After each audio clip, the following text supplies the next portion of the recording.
So hey my friends welcome. So देखिए, ये है इशिता किशोर जिन्होंने फर्स्ट रैंक हासिल किया था, उनके आंसर बुक लिख हम एथिक्स के क्वेश्चन को डिस्कस कर रहे हैं, जहाँ पे आपको इंग्लिश भी सीखने का मौका मिलेगा और दूसरा कि आंसर किस तरीके से लिखना है आपको यूपीएससी मेंस में, वो सारी बातें डिस्कस होती है इन वीडियोज़ में। अगर आपको एफर्ट पसंद आता है तो एक लाइक देना है और कमेंट में बताना है कि आपको कुछ सीखने का मौका मिल भी रहा है या नहीं। ओके, सो चलिए क्वेश्चन शुरू करते हैं। The capacity of citizens charter to initiate any transformative process is condition upon it being appropriately designed and effectively executed। Okay, discuss करना है 150 वर्ड्स में। आप सिटीजन चार्टर, वैसे तो यहाँ पे आंसर में लिखा है लेकिन उसके माने देख लेते हैं। जो ट्रांसफॉर्म मतलब हम जो चार्टर एक्ट बना रहे सिटीजन्स के लिए जो बना रहे हैं, वो किस कंडीशन पे अगर हमें उसे ट्रांसफॉर्मेटिव बनाना है, उसमें कुछ चेंजेस लाना है, तो उसकी कंडीशन क्या है कि उसे अच्छे से बनाया जाए और इफेक्टिवली यानी अच्छे तरीके से इम्प्लीमेंट भी किया जाए, एग्जीक्यूट भी किया जाए। ओके, उसे अमल में भी लाया जाए। ओके, उसे काम में भी लाया जाए, तो वो क्वेश्चन पूछा जा रहा है। ओके, सो अब यहाँ पे आंसर में वैसा लिखा गया है कि सिटीजन चार्टर क्या है, देख लेते हैं। सो सिटीजन चार्टर रिफ्लेक्ट्स क्या बताता है, both the rights and duties of citizens for good governance. Okay, तो क्या बता रहा है, राइट्स बता रहा है, ड्यूटीज बता रहा है, मतलब सिटीजन्स के राइट क्या है हमारे नागरिकों के, और उनकी ड्यूटीज क्या है, उन्हें किस तरीके से रहना है देश में, वही बता रहा है। Of citizens for good governance मतलब अच्छे गवर्नेंस के लिए। ओके, समझ रहे हैं आप।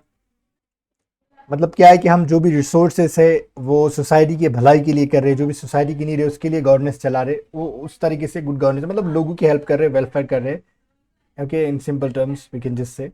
So it must be built upon the steps of Sevottam model. Okay, Sevottam यानी सेवा और उत्तम दोनों का मिले हुआ है। Okay, service and excellence.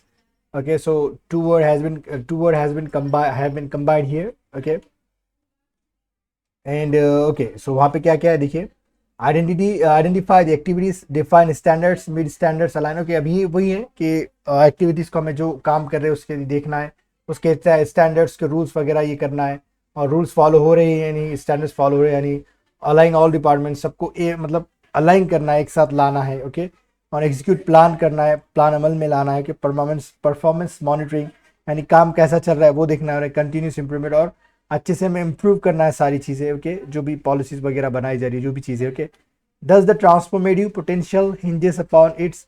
Okay, यानी डिज़ाइन। सो जो भी हम ट्रांसफॉर्मेटिव जो भी बदलाव कर रहे हैं वो किस पर हिंजेस अपॉन है। ओके, इट्स डिज़ाइन मतलब पहला यहाँ पे बता रहा है, इस तरीके से लिखा जा रहा है कि पहला डिज़ाइन है, और मतलब ये हिंज अपॉन यानी किसी पे डिपेंड है ना, वही बात हो रही है, रिलाई ऑन, डिपेंड ऑन, वो खाली अलग से लफ्ज इस्तेमाल किया गया। Okay, phrasal verb.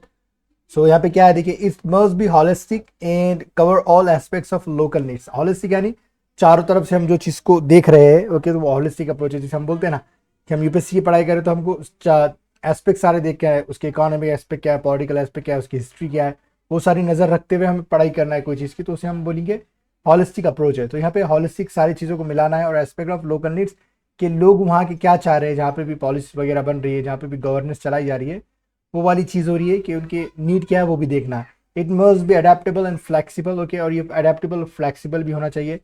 और it must be universal and non discriminatory. Okay, मतलब सब लोग मान जैसे हम अगर से वीमन को वोट देना है या नहीं, आज तो ये यूनिवर्सल बन गया। ओके, और ये अगर हम किसी को नहीं दे रहे हैं राइट, तो ये नॉन डिस्क्रिमिनेटरी हो गया।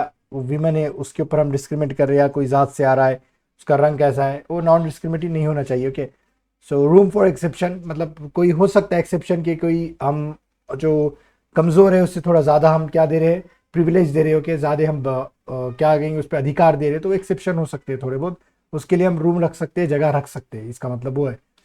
It must not follow a one size fits all approach, मतलब एक ही रूल बना दिए, जैसे यहाँ पे एक ट्री है और हम बोल रहे हैं कि उस पर एलिफेंट भी चढ़ जाएगा और मंकी भी चढ़ जाएगा, तो ऐसा नहीं होगा। सबके लिए अलग अलग अप्रोच हमें अपनानी होगी।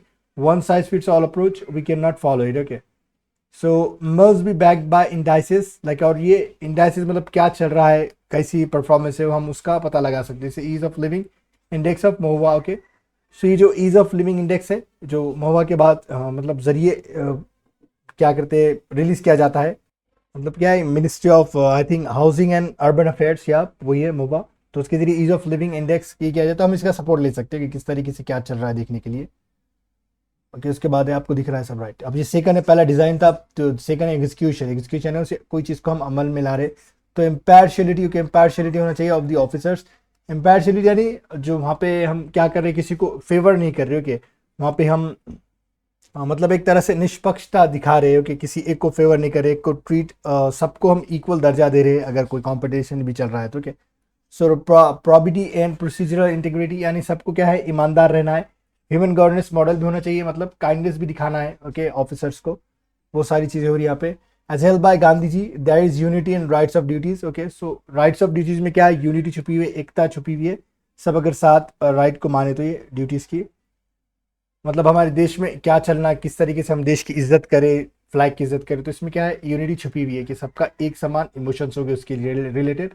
As held by B R Ambedkar, a law is only as good as those who implemented it, showing need for ethical conduct of officers and what do you say the citizens. Okay, तो यहाँ पे क्या बोला जा रहा है कि कोई एक लॉ है तो तब तक ही गुड होगा, मतलब जितना इतना ही गुड होगा कि जो उसे इम्प्लीमेंट करने वाले वो क्या दिखाए। इथिकल कंडक्ट ऑफ ऑफिसर्स, यानी जो इथिकल कंडक्ट यानी ऑफिसर्स का क्या है कि वो गवर्नमेंट को कोई भी जो गवर्नमेंट की चीज़ है, उनके प्रिविलेजेस है, जैसे आपको कार दी जा रही है आईएएस बनने के बाद, तो आप उसका पर्सनल यूज़ नहीं कर रहे, so that's called the ethical conduct of the officers. And citizen का भी वही, हम देश के लिए हमारी इज्जत बरकरार रखे, ओके, हम क्या बोलते हैं ट्रेटर्स ना बन जाए, वो वाली चीज़ हो रही है यहाँ पर। सो देखिए ये वीडियो था, अगर आपको कुछ सीखने का मौका मिला तो क्या करना है, आपको छोटा सा लाइक करना है ओके, और बताना है कि वीडियो कैसा बना कमेंट करके। एंड वीडियो देखने के लिए आपका बहुत बहुत शुक्रिया।